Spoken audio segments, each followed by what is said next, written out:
شهر رمضان الذي أنزل فيه القرآن. السلام علیکم ورحمۃ اللہ وبرکاتہ. الحمد للہ رب العالمین والصلاة والسلام علی اشرف الانبیاء والمرسلین نبینا محمد وعلی آلہ واصحابہ اجمعین، اما بعد.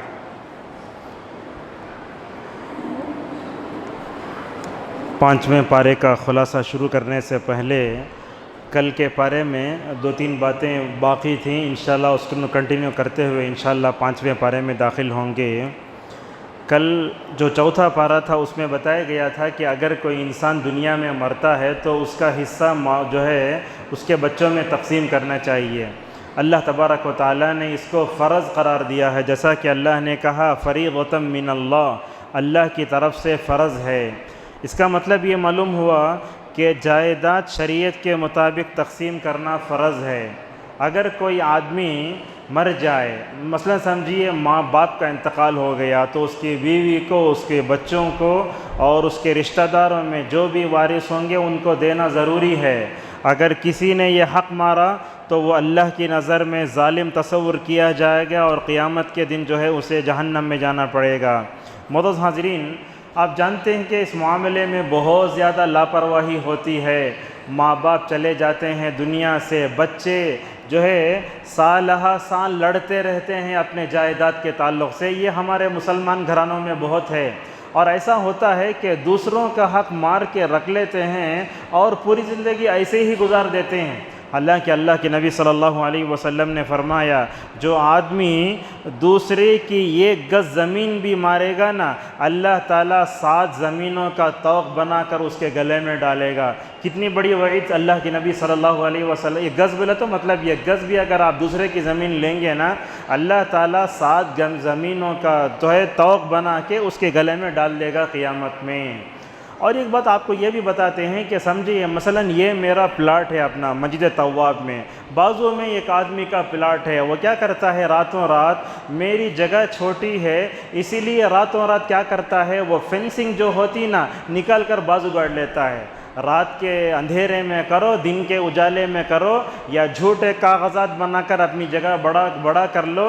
اللہ کے نبی صلی اللہ علیہ وسلم کیا کہتے ہیں، لعن اللہ من غیر منال الارض، جو اپنی زمین کے نشانات کو چھوڑ کر دوسروں کی زمین پر قبضہ کرتا ہے اور اپنی جگہ کو بڑا بنا لیتا ہے، ایسے آدمی پر نبی کریم صلی اللہ علیہ وسلم نے لعنت فرمائی ہے.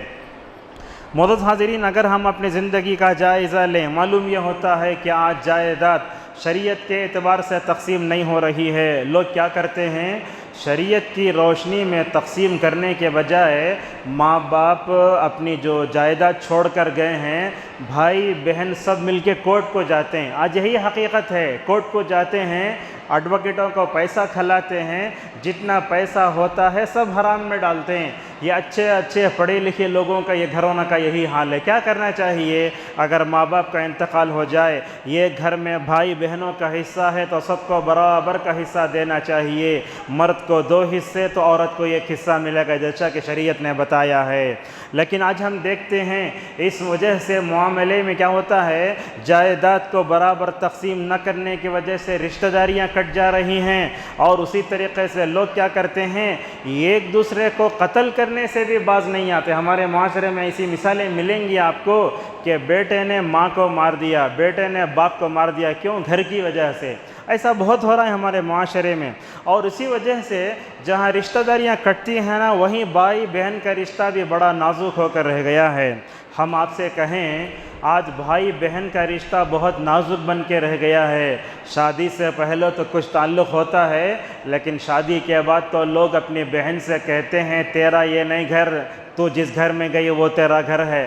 حالانکہ شادی سے پہلے بھائی بہن کا رشتہ مضبوط ہونا چاہیے، ویسے شادی کے بعد بھی بھائی بہن کا رشتہ بڑا مضبوط ہونا چاہیے. اور آپ جانتے ہیں یہ بھائی بہن کا رشتہ بڑا پاکیزہ رشتہ ہے، بڑا مقدس رشتہ ہے. یہ ہم آپ کو بتاتے ہیں، حضرت جابر بن عبداللہ رضی اللہ عنہ ایک جلیل القدر صحابی ہیں. غور سے سنیے بات، یہ ان کو 9 بہنیں، بعض روایتوں میں آتا ہے کہ ان کی 6 بہنیں تھیں. جب انہوں نے شادی کی ایسی عورت سے شادی کی جس کی جو ہے دوسری شادی تھی، میریڈ ان میریڈ بولتے نا، باقرہ نہیں، شادی شدہ سے انہوں نے شادی کی تھی۔ ایک دن اللہ کے نبی صلی اللہ علیہ وسلم نے جابر بن عبداللہ رضی اللہ عنہ سے پوچھا، اے جابر تم نوجوان کے سے شادی کرتا تو کتنا اچھا ہوتا، وہ بھی تم سے کھیلتی تم بھی اس سے کھیلتے۔ تو جابر رضی اللہ عنہ کیا جواب دیتے ہیں، یا رسول اللہ میرے والد غزوہ احد میں 9 بیٹیوں کو چھوڑ کر مر گئے، میری 9 بہنیں ہیں، اگر میں کسی ان میریڈ کو شادی کروں گا تو کیا ہوگا، یہ نڑن اور جو ہے بھاوچ کی لڑائی ہوگی جیسے ہوتا ہے ہمارے معاشرے میں، اگر میں لاؤں تو لڑائی ہوگی۔ میں نے ایک شادی شدہ عورت، تجربے کار عورت سے شادی کی تاکہ وہ میرے بہنوں کو چوٹی ڈال سکے۔ اللہ اکبر، کیسا ہے دیکھو، ایک بھائی کے اندر اپنے بہنوں کی خدمت کا جذبہ ہے، کیسے دیکھو، یہ تو تھا شادی کا مسئلہ، اپنی بہنوں کے لیے انہوں نے اپنی خواہش قربان کی۔ ایک دن حضرت جابر رضی اللہ عنہ کہتے ہیں میں بیمار تھا، بے ہوش ہو گیا تھا، نبی کریم صلی اللہ علیہ وسلم میرے پاس تشریف لائے، غور سے سنیے حدیث، جابر رضی اللہ عنہ کہتے ہیں میں بیمار تھا، بے ہوش ہو گیا تھا، رسول اکرم صلی اللہ علیہ وسلم کسی اور صحابی کے ساتھ میرے پاس تشریف لائے، آپ صلی اللہ علیہ وسلم نے وضو فرمایا، وضو کرنے کے بعد آپ نے پانی کے مبارک چھینٹے میرے چہرے پر مارے، میں اٹھ کر بیٹھ گیا، میں نے رسول اکرم صلی اللہ علیہ وسلم سے پوچھا، یا رسول اللہ اگر میں دنیا سے چلا جاؤں گا تو بہنوں کو حصہ نہیں دے پاؤں گا نا، ذرا آپ یہ بتائیے کہ میں اپنے بہنوں کو کتنا کتنا حصہ دوں۔ یہاں دیکھیے جابر رضی اللہ عنہ جو ہے بے ہوش ہیں، بے ہوشی سے ہوش آتی ہے تو بھی ان کو اپنے بہنوں کی فکر ہوتی ہے، لہذا یہ بھائی کو چاہیے کہ وہ بہنوں کی فکر کرے۔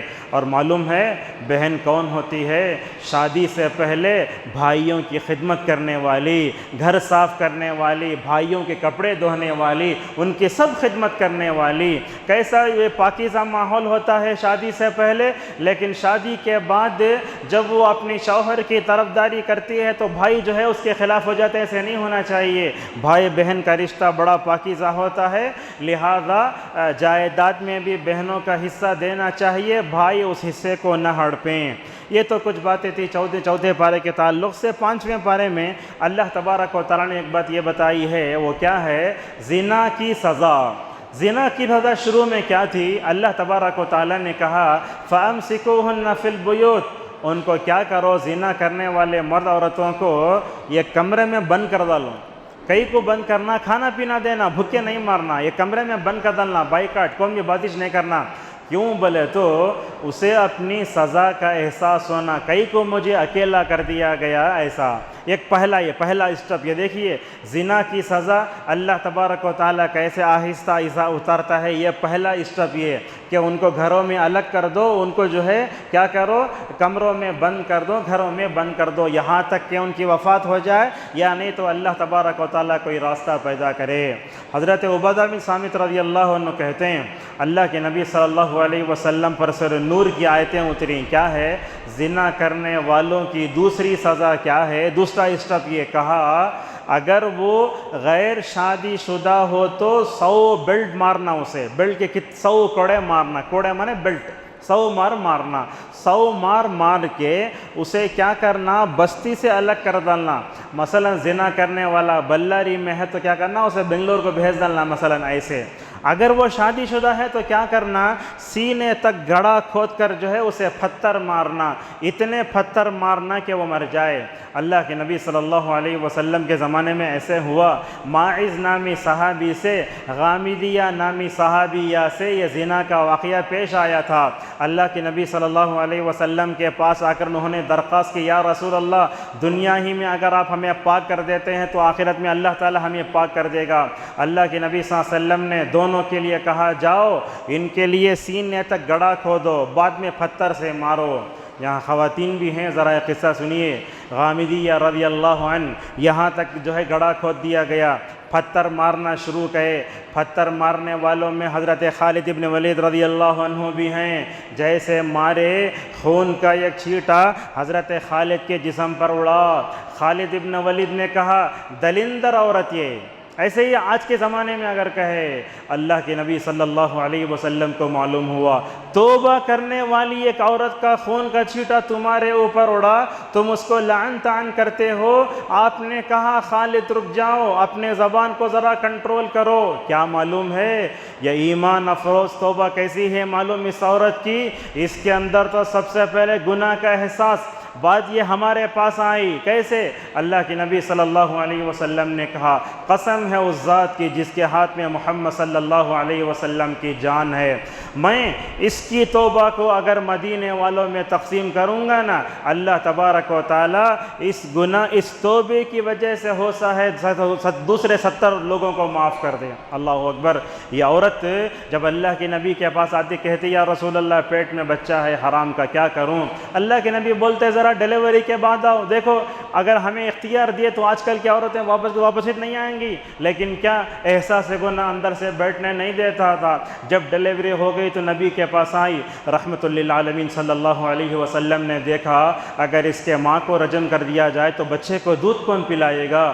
آپ نے فرمایا جاؤ ذرا دودھ پلانے کی مدت تو ہونے کے بعد واپس آؤ۔ دیکھو گناہ کا احساس گھروں میں بیٹھنا دیتا ہے۔ دیکھو حضرت صحابہ اکرام کو جب دودھ پینے کی مدت بھی ختم ہو گئی، ہاتھ میں روٹی کا ٹکڑا لے کر بچے کو پکڑ کر نبی کریم صلی اللہ علیہ وسلم کے دربار میں آئی، کہا یا رسول اللہ میرا بچہ کھانے کے لائق ہو چکا ہے، لہذا آج رجم کر دیجئے۔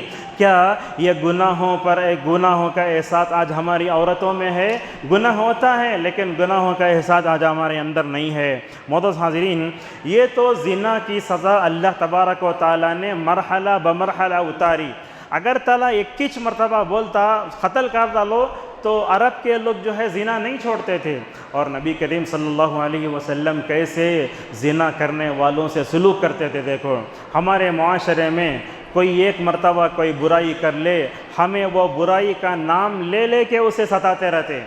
ایک مرتبہ قریش کا نوجوان رسول اللہ صلی اللہ علیہ وسلم کی خدمت میں آتا ہے اور کہتا ہے یا رسول اللہ زنا کی اجازت دیجئے۔ سوال دیکھو کیسا ہے، صحابہ مارنے اٹھے، آپ نے کہا چھوڑو اسے میرے قریب آنے دو۔ اللہ کے نبی کے قریب بیٹھ گیا۔ دیکھیے گنہگار سے نہیں، گناہ سے نفرت ہونا چاہیے، گنہگار سے کبھی نفرت نہیں کرنا۔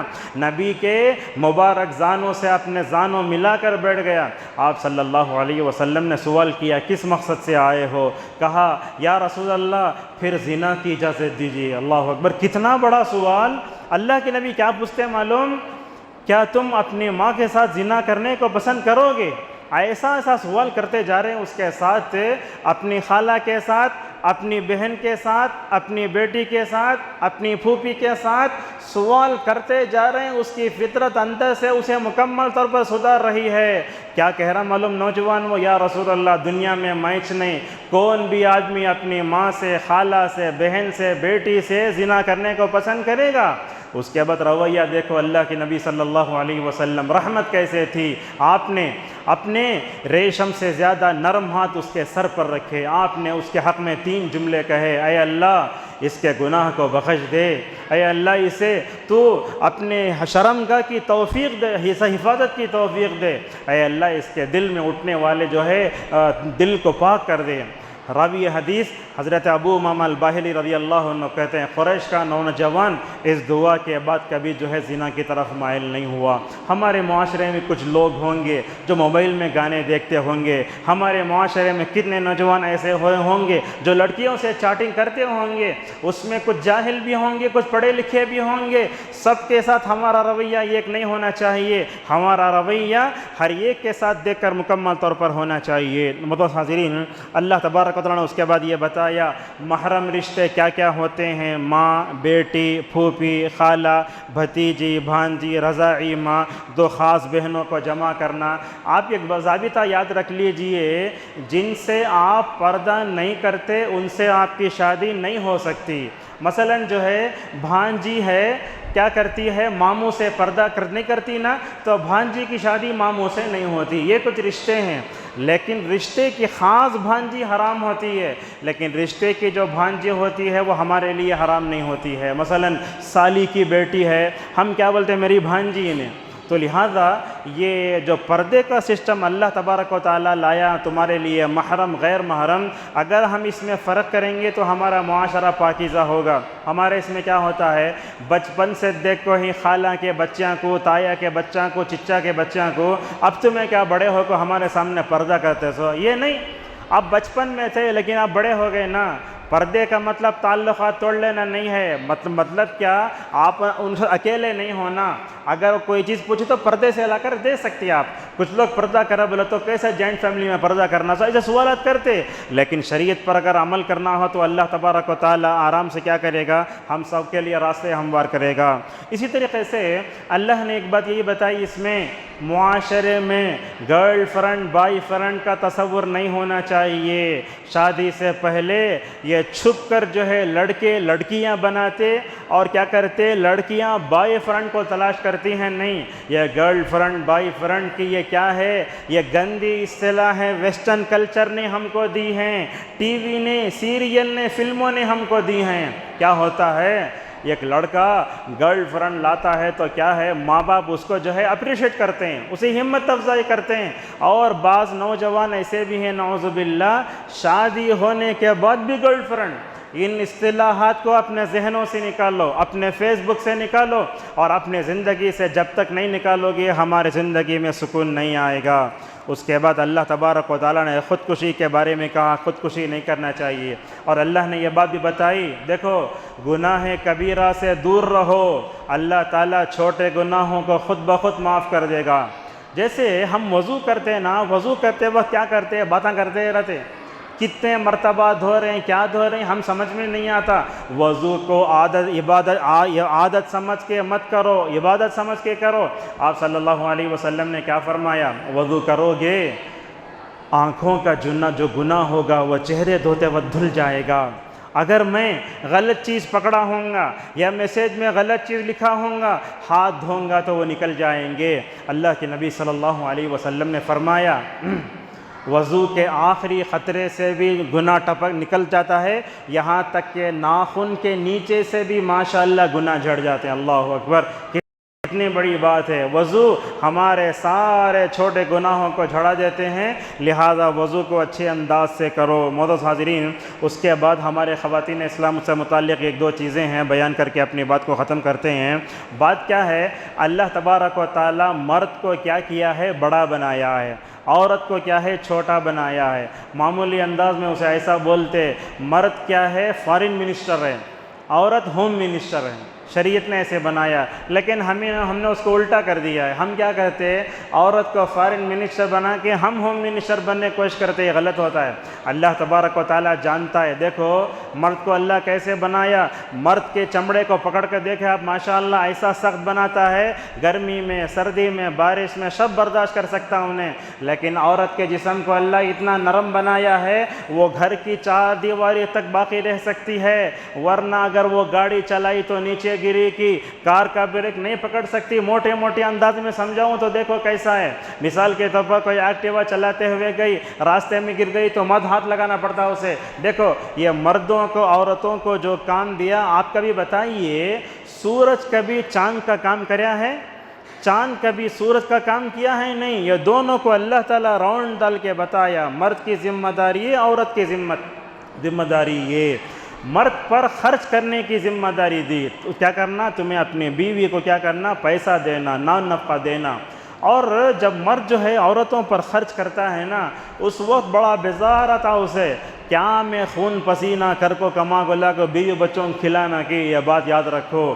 رسول اکرم صلی اللہ علیہ وسلم نے فرمایا، اپنی بیوی بچوں پر جب تو پیسہ خرچ کرتے ہو نا، وہ سب سے افضل پیسہ، ماشاءاللہ سب سے افضل پیسہ ہے۔ آپ ان کو دیتے ہوئے یہ مت سوچو یہ بیکار جا رہا، نہیں، تم کیا کر رہے ہو، اپنا حق، اپنی ذمہ داری ادا کر رہے ہو۔ اور آپ نے فرمایا اگر کوئی آدمی اپنے بیوی کے منہ میں لقمہ بھی رکھتا ہے تو اسے اللہ تبارک و تعالیٰ کے پاس ثواب ہے۔ معزز حاضرین، دنیا میں کوئی بھی شوہر بیوی آج تک نہ لڑے ہوں، یہ ہو ہی نہیں سکتا۔ لیکن ایسی کچھ مثالیں ہیں. امام محمد رحمہ اللہ کہا کرتے تھے میں نے اپنی بیوی کے ساتھ 35 سال زندگی گزاری, میرے اور میرے بیوی کے درمیان کبھی جھگڑا نہیں ہوا. ایسی مثالیں بھی ہیں. اور خود رسول اکرم صلی اللہ علیہ وسلم کے گھر میں بھی کبھی وہ آگے پیچھے ہوتا ہے. شیطان کیا کرتا ہے, لڑاتا ہے. حتیٰ کہ آپ کو معلوم ہے شیطان اپنا عرش پانی پر رکھ کر چھوٹے چھوٹے شیطانوں کو بھیجتا, جاؤ سب کو گمراہ کر کے آؤ. شام میں پورے چھوٹے چھوٹے شیطان رپورٹ لاتے, ان میں سے ایک شیطان کھڑے ہو کر بولتا شیطان میں جا کو جو ہے بیوی شوہر کے لڑا کو آگا. انہیں کیا کرتا معلوم, بڑا شیطان اٹھ کے اس سے گلے ملتا, سب سے اچھے کام میں تمہیں سب سے اچھا کام کرے سو. یہ شیطان کیا کرتا ہے, دونوں کو لڑاتا ہے. اب دیکھیے اگر شوہر بیوی میں اختلاف آئے تو قرآن نے اس کو کیسے حل کیا, غور سے سنیے. میں سمجھتا ہوں ہمارے سب کے دروس میں آج کی یہ بات بڑی اہم ہے. اللہ تبارک نے کیا کہا, سب سے پہلے ان کو نصیحت کرو. کیا نصیحت کرو؟ دنیا میں کوئی بھی شوہر بیوی بغیر لڑے نہیں ہوتے, زندگی صبر کے بغیر نہیں ہوتی. آپ انہیں سمجھاؤ, صبر, ان کو کیا کرو, نصیحت کرو. اگر نصیحت سے نہیں مانے تو کیا کرو, غور سے سنیے توجہ سے. اگر نہیں سنے تو بستر میں پلٹ کر سو جاؤ. بستر میں پلٹ کر سو جاؤ. مثال کے طور پر ایک ہی بستر ہے, آپ ادھر پلٹ جاؤ, آپ کی بیوی بلاتی کیوں پلٹ کر سو جا رہی, سو تمہاری وجہ سے چہرہ سوئی, آپ اسے سوچنے پر مجبور کر رہے ہیں. یہ دوسرا اسٹیپ یہ قرآن بتاتا ہے. تیسرا اسٹیپ یہ ہے, نصیحت کرنے سے بھی تمہاری بیوی سدھری نہیں, اور اسی طریقے سے تم جو ہے اس کو بستر میں چھوڑ کر بھی اسے نصیحت نہیں ملی تو کیا کرنا, اللہ تبارک و تعالیٰ کا حکم یہ ہے کہ اس کو مارو. یہاں کچھ باتیں آپ کو بتاتے ہیں, آپ یہ سوچیں گے اللہ کے نبی صلی اللہ علیہ وسلم ایک مرتبہ بولتے عورتوں کو شیشے اور کانچ کی طرح سنبھال کر رکھو. یہاں اللہ تعالیٰ مارنے کا حکم دیتا, یاد رکھو اللہ تعالیٰ نے عورت کو پیدا کیا, اسے معلوم ہے عورت کی اصلاح کس میں ہے, لہذا اس نے مارنے کا یہ حکم دیا. یہ ظلم نہیں ہے, یہ ادب ہے, یہ اس کو سیدھا کرنے کے لیے ہے. ٹھیک ہے, کیا کرنا چاہیے؟ کوئی بھی مرد, غور سے, شادی شدہ لوگ غور سے سنیں یہ بات, اگر کوئی آدمی اپنی بیوی کو اگر مار کے ذریعے ادب سکھا, ہمارے الفاظ پہ غور کیجیے, اگر کوئی شوہر اپنی بیوی کو مار کے اپنی اصلاح کرنا چاہتا ہے تو اسے 7 شرطوں کا لحاظ کرنا چاہیے. ایسا نہیں ہمارے معاشرے میں 2 چیزیں ہیں, ایک ہے بیلن, دوسرا ہے دال گھوٹنی. ایسا بہت لوگ اس سے مارتے, کیا ملا, راٹ سے لے کے مارتے, تو وہ سالن تھا اٹھا کے لے کے پھینک دیے. نہیں, آپ ایک مرتبہ ایک روٹی پکا کر دیکھو گیس کے چولہے کے پاس کھڑے ہو کر. پرانے زمانے تو پھونکنے سے پورا چولہا پھونکتی تھی عورتیں, آپ ایک روٹی پکا نہیں سکتے کھڑے ہو کر. وہ رات پوری جو ہے اپنے زندگی ہے گرمی کے پاس کھڑے ہو کر پکاتی ہے. ذرا اس کا احساس کرو آپ کیا کرنا. یہ 7 شرطیں کیا ہیں دیکھیے. سب سے پہلی شرط یہ ہے, جو اپنی بیوی کا حق ادا کرتا ہے اسے نان نفقہ دیتا ہے, اسی کے لیے مارنے کی اجازت ہے. ورنہ جو اپنی بیوی کا حق ادا نہیں کرتا, اسے پیسے بھی نہیں دیتا, اس کے حقوق ادا نہیں کرتا, اس کو مارنے کی اجازت نہیں ہے. پہلی بات یہ. دوسری بات یہ ہے, یہ مارنا تیسرا مرحلہ, یہ پہلے نصیحت کرنا, بعد میں کیا کرنا, بستر میں الگ کرنا, تیسری مرتبہ مارنا. لیکن ہمارے معاشرے میں شوہر ایسے نیچے سے آتے, پہلے مارتے نہیں, نصیحت کرنا, بعد میں بستر میں الگ کرنا, بعد میں ہلکی مار مارنا. اچھا, 2 چیزیں ہوئیں. اگر کوئی آدمی بیوی کو نصیحت بھی نہیں کیا اور بستر میں الگ نہیں کیا, مارا تو گنہگار ہوگا. تیسری بات دیکھیے, وہ حقیقی طور پر نافرمانی کرنا, نافرمانی کریچنی, وہم میں آ کو مارے تو آپ ظالم ٹھہرائے جائیں گے. 3 4 آپ اسے مار رہے ہیں تکلیف دینے کی غرض سے نہیں, ادب سکھانے کی غرض سے. دیکھو علماء کتنی دقت سے بتاتے ہیں, آپ اس کو تکلیف دینے کی نیت سے نہیں مار سکتے, بلکہ آپ اس کو ادب سکھانے کی نیت سے مار سکتے ہیں. چوتھی بات میں یہ بھی آتا ہے, مارنا ہو تو تنہائی میں مارنا, سب کے سامنے جا کے تھپڑ زور سے مار کر اپنی مردانگی مت بتاؤ. یہ بڑی اہم بات ہے. اگر آپ سب کے سامنے مارتے ہیں تو گویا اپنی بیوی کی بے عزتی کر رہے ہیں آپ. نہیں, دیکھو 5 مارنا ہو تو ہلکی مار مارنا. ہلکی مار مرنے کا مطلب کیا, جس کو تمہاری بیوی برداشت کر سکے. ایسا مار نہیں مارنا چاہیے کہ جیب کٹ جائے, ایسے حیوان کی طرح لوگ مارتے ہیں کہ اپنی پوری طاقت وہیں دکھاتے ہیں. یاد رکھو اگر آپ اس کو مارتے ہیں نا غلط انداز سے اللہ کے پاس جواب دینا پڑے گا. اور اسی طریقے سے چھٹی بات یہ ہے علماء کہتے ہیں کہ 10 مار سے زائد نہیں مارنا. حضرت عبداللہ ابن عباس رضی اللہ عنہما کہتے ہیں اگر تم اپنی بیوی کو سزا دینا ہی چاہتی ہے تو مسواک کے ذریعے ہلکا کبھی سر پہ کبھی ادھر ادھر مارو. اور 7ویں بات یہ ہے چہرے اور زینت کے مقامات پر نہیں مارنا چاہیے. چوٹی پکڑ کے نہیں مارنا کبھی بھی, زینت ہے وہ عورت کی, چہرے پر بھی نہیں مارنا. ایسا کچھ لوگ مارتے ہیں کہ ہاتھ کے نشانت بیٹھ جاتے. نہیں, آپ اس کو کیا سمجھے, حیوان سمجھے, زو سے لائے اسے, زو سے نہیں لائے. اس کے بھی اپنے جذبات ہیں, اس کے بھی اپنے ماں باپ ہیں. اور کچھ لوگ کیا کرتے ہیں بچوں کے سامنے مارتے ہیں.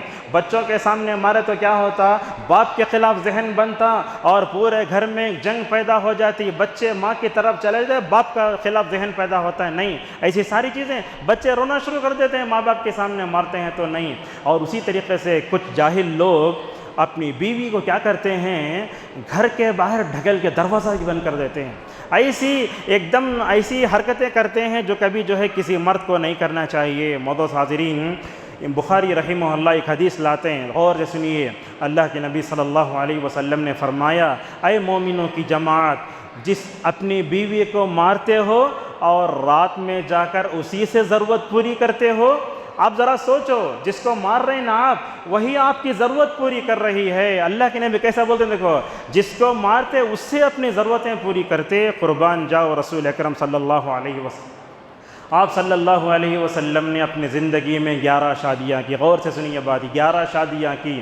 آپ صلی اللہ علیہ وسلم نے اپنی زندگی میں کسی بیوی پر بھی ہاتھ نہیں اٹھایا. ماشاء اللہ, کسی بیوی پر بھی ہاتھ نہیں اٹھایا اور نہ کسی غلام کو مارا. بلکہ رسول اکرم صلی اللہ علیہ وسلم کیا کرتے تھے, بیوی روتی تو اس کے آنسو پوچھتے تھے. ہمارا کیا کردار ہوتا ہے, بیوی کو رلانا کمال سمجھتے نہیں, بیوی روئے تو اس کے آنسو پوچھنا یہ نبی صلی اللہ علیہ وسلم کا اسوہ ہے. ایک دن حضرت صفیہ رضی اللہ عنہا کو آپ صلی اللہ علیہ وسلم نے ایک اونٹ پر بٹھا دیا تھا. اللہ کے نبی اور دوسرے صحابہ کرام پورے تیز اونٹنیوں پر بیٹھ کر سیدھا مدینہ کو پہنچ گئے. حضرت صفیہ جس اونٹنی پر بیٹھی تھی نا, وہ اونٹنی کیا ہو گئی, تھوڑا سا ہلکا آئی. آ کے دیر سے پہنچی. مدینہ آتے ہی جو ہے حضرت صفیہ رضی اللہ عنہا رونے لگی. نسائی کی روایت ہے. آپ صلی اللہ علیہ وسلم نے صفیہ سے پوچھا, صفیہ کیوں رو رہی ہو, آپ رونے کا سبب دریافت کرتے ہیں. صفیہ نے کہا یا رسول اللہ, تمہیں سب تیز اونٹوں پر بیٹھ کو چلے گئے, مجھے سست اونٹے بٹھا دینا اس لیے رو رہی ہوں. اللہ کے نبی صلی اللہ علیہ وسلم اپنے ہاتھ سے اپنی بیویوں کے اپنے آنسو پوچھتے تھے. اور یاد رکھو اللہ تبارک و تعالی جہاں بیویوں کو اصلاح کا طریقہ ذکر کرتا ہے وہاں اللہ کی 2 صفتوں کا تذکرہ ہے. ان اللہ کان علیا کبیرا. دیکھو شوہروں کی جماعت, تم اپنے بیویوں کے سامنے اپنے آپ کو بڑا مت سمجھو, تمہارے سامنے اللہ کی ذات بھی ایک بڑی ہے. اور دیکھو ایک دن ایک صحابی کیا کرے, یہ غلام کو زور سے مار رہے ہیں. اللہ کے نبی پیچھے سے چلے گئے. آپ نے کہا غلاموں کو مت مارو. جیسے ہی یہ جملہ سننا تھا ان کے ہاتھ تھرا کر نیچے کوڑا گر گیا. انہوں نے کہا یا رسول اللہ, زندگی میں کبھی اپنے غلام کو نہیں ماروں گا. آپ صلی اللہ علیہ وسلم نے کیا کہا معلوم اس صحابی سے, تم یہ سمجھتے ہو کہ تم کو اپنے غلام پر قدرت ہے, تم کو اپنے غلام پر جتنی قدرت ہے اللہ تبارک و تعالیٰ کو اس سے زیادہ تمہاری اوپر قدرت ہے. اگر تم اس غلام کو آزاد نہیں کرو گے اللہ تعالیٰ تمہیں جہنم میں جھلسائے گا. اگر ہم نے اپنے بیویوں کو غلط طریقے سے مارا, کچھ بھی ظلم کیا, اللہ تبارک و تعالیٰ کے سامنے جواب دینا پڑے گا. یاد رکھیے نکاح کی محفل میں نے قبول کیا بولنا بہت آسان ہے, لیکن اس کو سنبھال کر چلنا, اس کے نخروں کو برداشت کرنا اور صبر والی زندگی کرنا یہ ہر ایک کو نہیں آتا. آج کے درس کی آخری بات بیان کر کے اپنی بات کو ختم کرتے ہیں. رسول اکرم صلی اللہ علیہ وسلم اپنی بیویوں سے کیسے پیش آتے تھے, دیکھو اپنی بیویوں سے کیسے پیش آتے تھے. اللہ کے نبی صلی اللہ علیہ وسلم اپنی بیویوں سے بڑی محبت کرتے تھے. ہمارا کیا حال ہوتا ہے, دوست کے ساتھ بات کرنے کا انداز اچھا ہے, لیکن بیویوں سے بات کرے تو لوگ جھڑکتے, اور غصے میں آ جاتے ہیں۔ اللہ کے نبی فرماتے ہیں لوگوں تم میں سب سے بہتر وہ ہے جو اپنی بیوی میں سلوک کرے، اور سب سے بہتر دنیا میں اپنی بیوی میں اچھا سلوک کرنے والا ہوں۔ اللہ کے نبی صلی اللہ علیہ وسلم کیا کرتے تھے؟ خدیجہ سے بڑی محبت کرتے تھے۔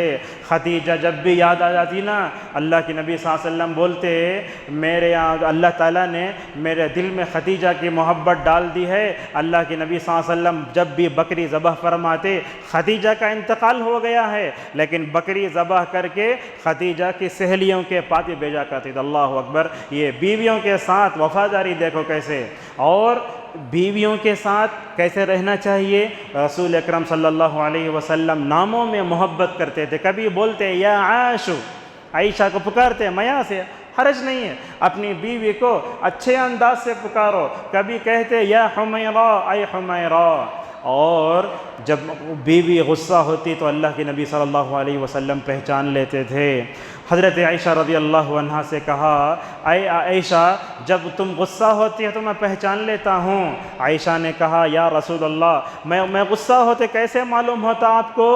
تو کیا بولتے معلوم؟ اللہ کے نبی صلی اللہ علیہ وسلم اے عائشہ جب تم غصہ ہوتی ہو تو کہتی ہو ابراہیم کے رب کی قسم، جب تم نارمل ہوتی ہو تو کہتی ہو محمد کے رب کی قسم۔ اللہ اکبر! اللہ کے نبی صلی اللہ علیہ وسلم پہچانتے تھے۔ ایک دن حضرت عائشہ رضی اللہ عنہ رسول اللہ کے سامنے بیٹھے، کہتے ہیں یا رسول اللہ غصہ آتا ہے تو میں ابراہیم کے رب کی قسم کہتی ہوں، نارمل ہوتی ہوں محمد صلی اللہ علیہ وسلم کے رب کی قسم کہتی ہوں، لیکن آپ ذرا برا نہیں ماننا، میں صرف آپ کا نام چھوڑتی ہوں، میں نے آپ کو چھوڑا نہیں۔ اللہ اکبر! ایسے انداز سے پیش آیا کرتی تھیں۔ اور کیسی محبت یہ آپ جانتے ہیں، یہ شوہر بیوی کی محبت آج کیا ہے، ختم ہوتی جا رہی ہے، یا تو فلموں میں ہے یا سیریل میں ہے۔ حقیقی زندگی میں شوہر میاں بیوی کے درمیان محبت بہت کم لوگوں میں دیکھ سکتے آپ۔ یہ کیا ہے دیکھو، حضرت خدیجہ جہاں منہ رکھ کے گوشت کا ٹکڑا کترتی، وہیں منہ رکھ کر جو ہے اللہ کے نبی صلی اللہ علیہ وسلم گوشت کے ٹکڑے کو کترا کرتے تھے۔